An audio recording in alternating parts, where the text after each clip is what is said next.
Hello friends, नमस्कार। आइए आज ऑनलाइन गिरफ्तारी की बात करें। ऑनलाइन गिरफ्तारी को डिजिटल अरेस्टिंग भी कहते हैं। ऑनलाइन गिरफ्तारी को क्या होती है, इसको कौन कर सकता है, क्या ये लीगल है? अगर लीगल नहीं है तो इसमें दंड का कहाँ प्रावधान है? गिरफ्तारी और ऑनलाइन गिरफ्तारी में क्या अंतर है? गिरफ्तारी क्यों होती है? गिरफ्तारी कौन कर सकता है और गिरफ्तारी का प्रावधान कहाँ दिया गया है?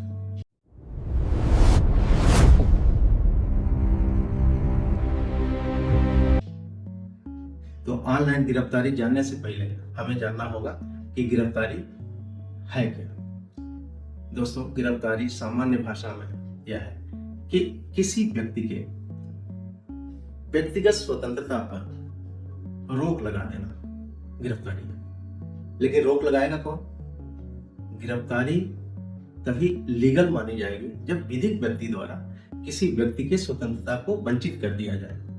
अगर कोई लीगल पर्सन नहीं है और उसके द्वारा कोई गिरफ्तारी होती है तो इस गिरफ्तारी को हम इल्लीगल गिरफ्तारी कह सकते हैं, इल्लीगल कस्टडी कह सकते हैं। और इसकी व्यवस्था जो है अलग है, हम उस पर नहीं जाएंगे।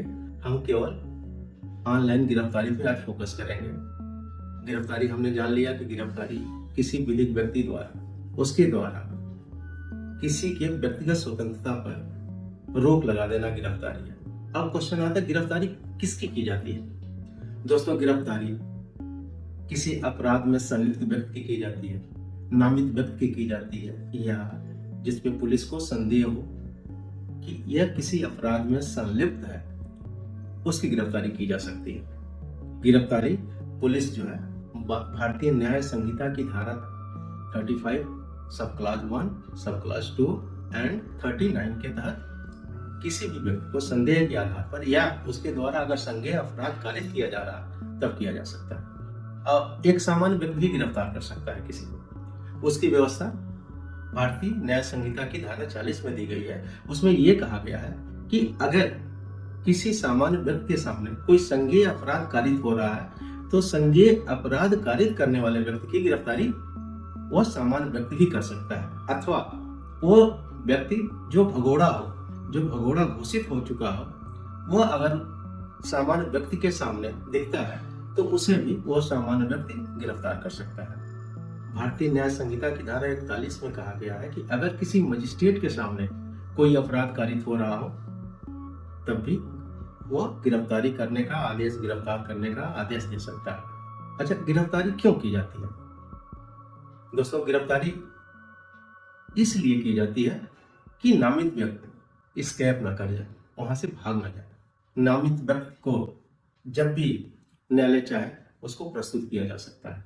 अगर वह स्केप कर गया, भाग गया, तो साक्ष्य मिटा सकता है, साक्ष्यों को डरा सकता है, साक्ष्य में तोड़ मरोड़ कर सकता है और न्याय को प्रभावित कर सकता है। इसलिए गिरफ्तारी की जाती है। गिरफ्तारी की व्यवस्था बात को ध्यान में रख के भारतीय न्याय संहिता में दी गई है। अब दोस्तों, ये क्वेश्चन आता है कि ऑनलाइन गिरफ्तारी किसे कहते हैं, डिजिटल अरेस्टिंग कहाँ है?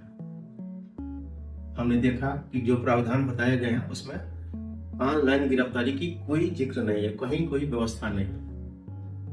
ये ऑनलाइन गिरफ्तारी कोई लीगल प्रोसेस नहीं है, इसे फ्रॉड का नाम दिया गया। ये ठगी है।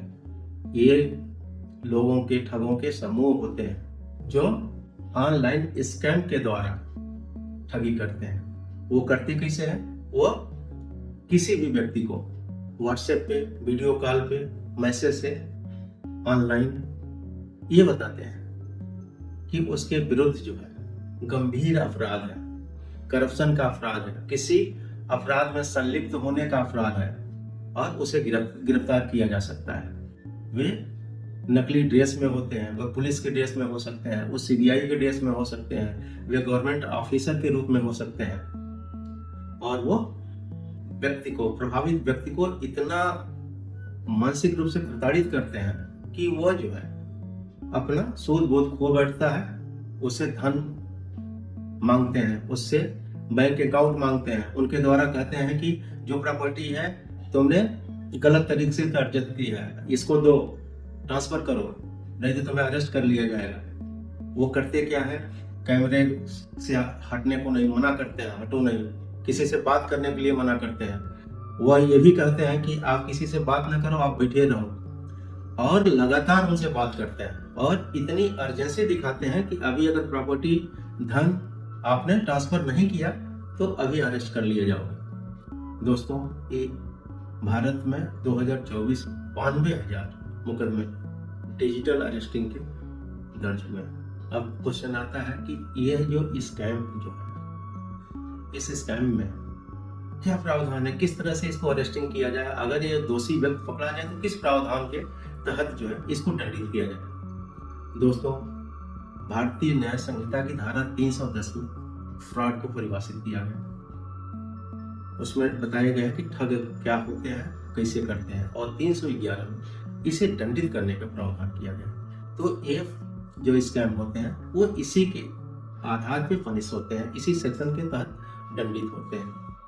देखो, भारतीय कानून के तहत किसी भी पुलिस चाहे किसी भी सरकारी संस्था के द्वारा अरेस्टिंग ऑनलाइन नहीं होती है, तुरंत फोन करके नहीं आ जाते हैं। तो कोई पुलिस अपना इस तरह की जो ठग रवैया अपनाते हैं वो नहीं अपनाता है। उसके लिए आप क्या करें, उसके लिए उपाय यह है कि आप डरे नहीं, बिल्कुल डरे नहीं, अपने साथी संगाती और दोस्तों से बात करें, तुरंत शिकायत दर्ज कराएं, घबराएं नहीं। आईडी दिखाने पर यूनिफॉर्म या दस्तावेज को गूगल से मैच कर लें। व्यक्तिगत जानकारी बिल्कुल शेयर न करें। कॉल आने पर कॉल को तुरंत ब्लॉक कर दें और फोन काट दें। पैसे ट्रांसफर ना करें, बैंक को सूचित कर दें। कॉल डिटेल रखें, कॉलर को ना बताएं। संदिग्ध मैसेज को फॉरवर्ड न करें। ये आपकी बचाव है। और सावधानी क्या करनी है आपको, हेल्पलाइन पे तुरंत आप फोन करें। इस तरह से आप साइबर अटैक से बच सकते हैं, साइबर स्कैम से बच सकते हैं। ये सावधानी है। हम आपको ये बता रहे हैं कि अगर इस तरह के कॉल आते हैं, इस तरह के फोन आते हैं तो आप तुरंत अलर्ट हो जाइए और पुलिस को इन्फॉर्म करिए। थैंक यू दोस्तों।